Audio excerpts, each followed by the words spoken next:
Alright guys, so you saw the B-roll. This is actually my first air-cooled build, all air-cooled, in 15 years. Alright, I've been water cooling since like 2006 when I first started. I think I played with some of the homemade stuff and the Thermaltake big water back then. But by 2010, I was heavily nothing but water cooling. Back in the days with triple SOI, quad SOI, you kind of had to do water cooling, otherwise it was not possible. All right, so quick shout out to Noctua for sending over these fans. These are the new fans, by the way, the A14G25 G2s, NF-A14s. For those of you eagle-eyed Noctua fans, you probably wouldn't notice that in the B-roll that these are the new ones. The fans on the top are the A12s. Those have been around for a while. And the board here is the ProArt X870E, the brand new one. We're going to go into the board and we're going to go into the custom elements on the case once I take you into the CADing after this portion of the video. For those of you that are cutting out soon, just to let you know, that bottom part is not an official LCD. This LCD at the bottom that looks like a PSP, that is actually a custom-made part. For those of you that are interested, the PLA I used for that that looks very much to the Noctua Beige, is called Inland Armory Beige. All right, Army Beige. All right, you can pick that up at Micro Center or on Amazon, I believe. Let's see what else I want to quickly get into here. All right, so before I show you the CAD elements, I just want to tell you what is custom on this case. The rear cover, bottom cover, side cover, this part, the LCD part, just to clean up some of the gaps, which you will see in the CAD when we get to that. We'll also in this video dig a little bit into the ProArt board layout and the ProArt board's BIOS features. For those of you that didn't watch the hero video that I have, we look into some of the newer features on the ProArt. Why did I choose the ProArt board? Well, Noctua is not exactly an RGB kind of deal, right? So, and I didn't want that gamer aesthetic, and that's why I picked the ProArt board. This is the Noctua 4080 Super. That shouldn't be news to anybody at this point. I wish they would make a 90, but I guess, you know, I mean, it's kind of, it would really be best on a 90, but it is what it is. These are just cable mod cables for those that are curious. So with that said, let's go into the CAD. Now we're in Fusion. I do have the CAD file for the E600. I don't have it for the 550, but since the measurements, after checking them out, they were so similar, I was able to use that CAD file for the E600, minus some things. This is why I knew the cases were so similar. So if I come take a look at, I'll tell you what's changed. These rivet locations are different on the 550. They've added different grommet locations, so the rivets will change. Why do the rivets matter? Well, it's because when I put this cover on, the rivets stick out, right? So I end up machining a groove that it can sit onto, so that way it sits flush against the case. Otherwise, it kind of just stands out and it looks crooked. So everything in blue are all the covers I've added, right? So if I remove them, you can start seeing just how many, you can just start seeing how many gaps there are. Okay, so to clear up all these gaps, you know, that you allow you to see the PSU, like I was saying over here, I've pretty much covered the gaps, and also the spare mounts on the side that I don't need. And this is really ugly if you're not using the PSU mount down here. So just to cover all that up, you know, I made these panels. They're basic, they're not too hard. Pretty much this is for my 24 pin. All my other wiring still actually fits through this gap, and the motherboard is here. There's just enough of a gap. There's no point going all the way. And obviously, when you make these panels, you're gonna have to file or notch out the rivet locations, right? Otherwise, like I said, it's not gonna sit flush. And you want it to sit as flush as possible. In terms of the screen holder at the bottom, I can rotate this a little bit into a better view. All right, so taking a look at the screen holder on the bottom, you know, just move this up. All right, so this is the LCD module, the holder, right? Okay, this is created for a specific 7-inch LCD. If you notice, the fans are here, right? So if I light up those fans, I think these fans here, these are actually, ooh, hold on, I should have labeled them better. Okay, they're not lit up because I don't have that component selected. So the fans are here, and I had planned originally to put a 10-inch. You can kind of see it. It's actually right here. Did I? Let me see. Where is that component? Okay, so it's actually here. So I come down to, all right, I'm trying to figure out where I have, let's see, if I come to here, oh, that's going to show you everything. All right, anywho, see if I can, let me hide the 7-inch. All right, so I originally had a 10-incher here. All right, the bottom is not there, but I had the 10-incher mapped out.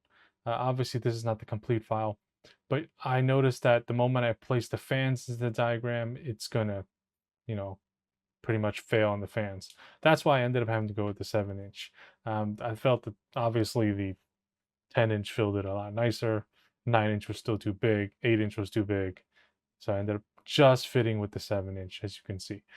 This CAD diagram for the NF 140s, these are not the second gens, these are Gen 1s.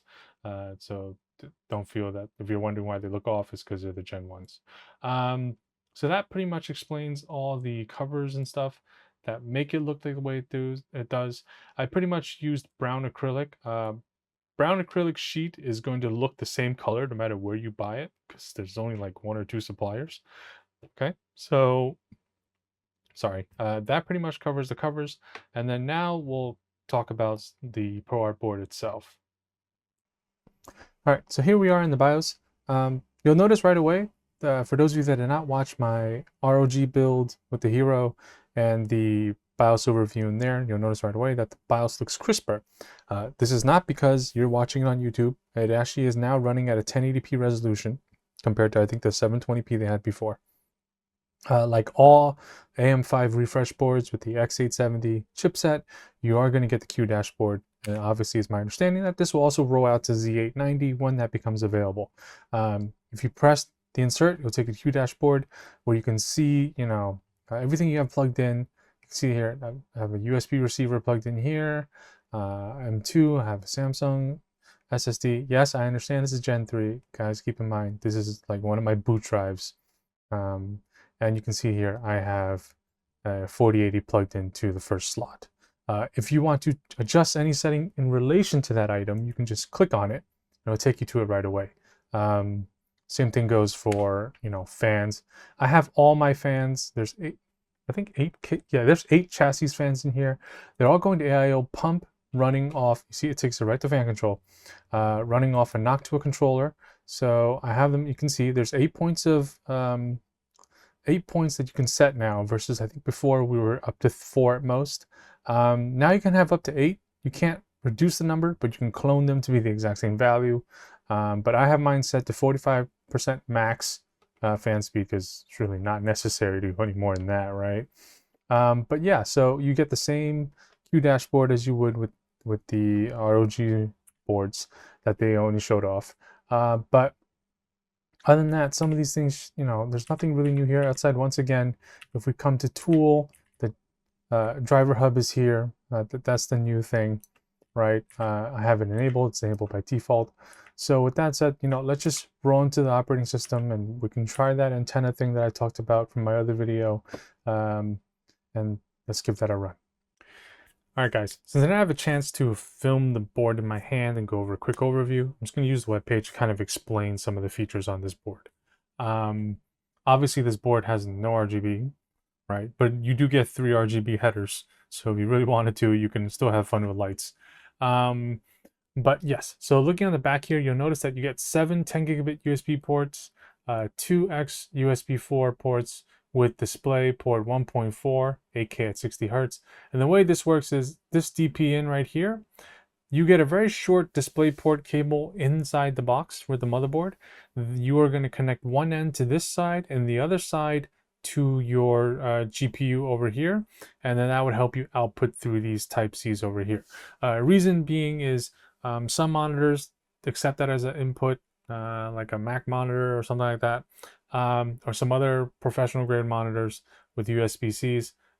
You can connect it that way if you don't have DisplayPort or that as an option or whatever it may be on that monitor. You also get dual LAN. The Hero does have it this time, but traditionally speaking, the Hero did not, and only the Extreme gave you that. The ProArt has always had the dual LAN. Keep in mind, this is already a 16 plus 2, so this is more than enough to run any CPU 7000, 9000. You do not need anything more than that, and there's already overkill. All right, so don't feel that you have to step up to the Hero or the Strix E or whatever it may be. I think this, I forgot what the Strix E is top of my head, but you don't need that. Okay, any board in the entire lineup will run any 9000, 7000 without any issue, any throttling whatsoever. All right, it's just a matter of how much overkill you want, and that's really the truth. All right, so you also notice that you get the Wi-Fi 7, you get the audio jacks over here. One more thing to mention, for the boards that have a Supreme FX and a built-in DAC, like on the Hero, if you're not using the audio jack here, you're not going to get that benefit, right? So the built-in board, the boards with the built-in DACs like the Hero, unless you're using the audio jack, you're not going to get that benefit. So if you're using like a USB wireless headphone, you will not get that benefit at all. All right, so keep that in mind. So for example, the Strix boards don't have that DAC, but the Hero does. You see that DAC, you think it's gonna be amazing. Once again, if you're not using, I guess what they will call it, an analog headphone at this point, you are not going to get that benefit. All right, so you get the USB internal Cs as well, and you get 3 USB 2 headers. All right, so one for AIO, for fans, etc., whatever it may be. Some other devices do use internal USBs, so it's nice to see they give you 3 here. You get 4 SATA 6 gigabytes, and if we come down to the NVMe support, which is listed on here, you get 15 watt instead of 30 watt charging like you would on the Hero. I think it's 30 watt on the Hero if you connect that PCIe connector over here. In my previous video on the Hero, I had confused it with some of the 3.1 spec for GPU power support. It's not, it's still for fast charging on these boards. Okay, so real quick, you'll notice that you get 2 Gen 5s, and these go from these are both going to the CPU, I believe, and 2 Gen 4s. Okay, these are going to the PCH, obviously. If you populate all of these, you will not make any compromises. The only way you're going to make a compromise is if you populate this bottom slot. So if you populate this bottom slot, you will take a hit on one of these connectors. One of them might be disabled. There's no manual, so I don't know for sure, but I know for a fact that if you don't plug in this slot, the bottom one, you will have, and possibly this one as well, you will have all 4 NVMe slots available. All right. Unfortunately, like I said, there's no manual at the moment, so I can't tell you for sure. But as you can see, you can run by 8x8, and that pretty much, see, it's 16 plus 2 plus 2. That's way more than enough, and that pretty much sums it up. What I will do now is quickly just go into here and show you guys the some of the Wi-Fi antenna items. So if we come here, I have it on Wi-Fi Q antenna already. This is the traffic monitor. It can tell you pretty much if you have, let's say, what devices on what channels, right? You don't need an ASUS router for this to work, but you will need an ASUS router for the channel switching to work. This channel switching, from what I've seen, is not automatic. It lights up when it becomes available. Reason being, for example, if this utilization number is way too high, then this will light up and you can swap, right? You can actually see how many devices you have on another channel, on the other channels, etc. The benefit of it is if you have an ASUS router, it will prompt you for a login, and when you log into that, it will make the router service unknown. That's interesting. It's a little bit buggy still, I think. It's got some bugs to it right now. It will automatically configure your ASUS router with the changes to make the channel switching available, from my understanding. Okay. Now, if we come to Direction Finder, this allows you to, once it loads, you will rotate your antenna essentially, and what it will essentially be 360 degrees, right, all the way. So, well, maybe just 270 because you're starting from 0, I guess. But let's just go through one try here. You'll see that I'm doing pretty good. I've disconnected the access point that's on this floor of my home. On the bottom floor of my home, I have another access point. All right, they're both ASUS GT98 Pros. The reason I disconnected the upstairs ones is because it's going to say excellent no matter how I rotate that antenna. So I just want to kind of give it a little bit of a challenge. So the router that's hitting is on the first floor and slightly to my left. So I do not expect to see any changes no matter how I rotate this antenna. Simply being is it's not a directional issue on this floor, it's more of an up and down issue, right? So if I were to hit scan again, you'll notice that it's gonna pretty much just say good again, right? I don't expect much change. Now, how useful this is, it's probably really up to your home network. I don't know how, I think it's more of a fine tuning rather than something that's going to make a drastic difference, in my opinion. But it is what it is. And at the end, if you run through all of it, it just gives you a report of which direction's good, and you can just follow that. If we come to fast check, let's just try that. This measures wide times signal strength in your vicinity to find the most suitable location. Okay, so let's just try this. So what difference this is from, okay, it just says good. No need for further improvement. All right, so this is just the fast. I mean, I guess it's better, maybe better than having, you know, the wavy bars on the corner, right? But yeah, that pretty much sums this part up for the board overview. While we're in the OS, I'm just going to show you guys ASUS driver hub real quick. I did do this in my hero overview as well. Essentially what driver hub does is it's a very lightweight agent, like I was speaking earlier inside the BIOS. This is much lighter weight than Armor Crate. The installer is like 10 megabytes, something like that. But it can detect what drivers you have installed. Kind of like, you know, if you have like that agent for pre-built, like a Dell, right? You go to Dell warranty or whatever support, and you can kind of scan what drivers you have installed. It tells you when you last installed it, if you already have it installed, right? And it gives you available updates. Why would you use this over, say, Armor Crate? Well, from my experience, when you come to Armor Crate and you come to settings and you come to Update Center, you're not going to have sometimes these drivers that are in Update Center, not Update Center, I think it's more under Utility. Let me see here. Where is that? Center to Utility, yes.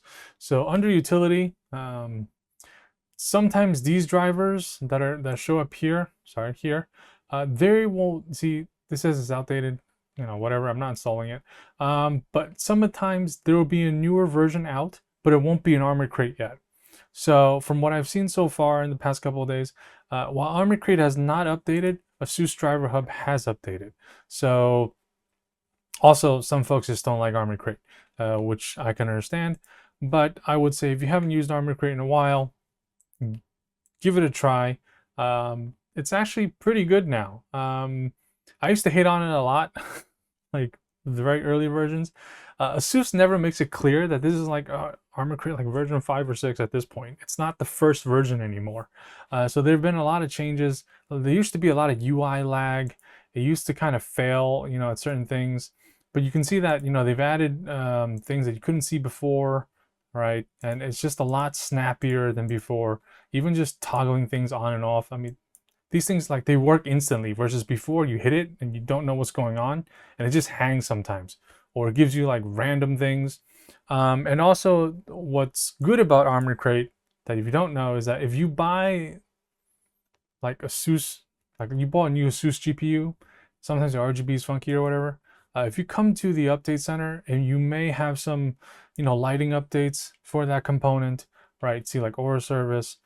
These festival effects are just, I'm not sure. I think that's more for like, you know, some UI parts. But a lot of these things, like right here, the House Central, right? Any keyboard firmware updates, you know, if you're in that ecosystem, a lot of that stuff shows up here. And it's the only real way to update it without, I mean, do you really want to go to the ASUS support site and download one thing after another? Probably don't, right? So for these things, you know, it's good to have it. It's really lightweight. No, it's not a lightweight package because it runs a lot of services, but it's not as taxing on your system as you would think it is. It's not, it's like running hardware info in the background. It's not like it's going to take 20% of your CPU usage just running. Okay, so keep that in mind. But yeah, so with that said, hope you enjoyed the video. Thanks for watching. Stay safe. Take care.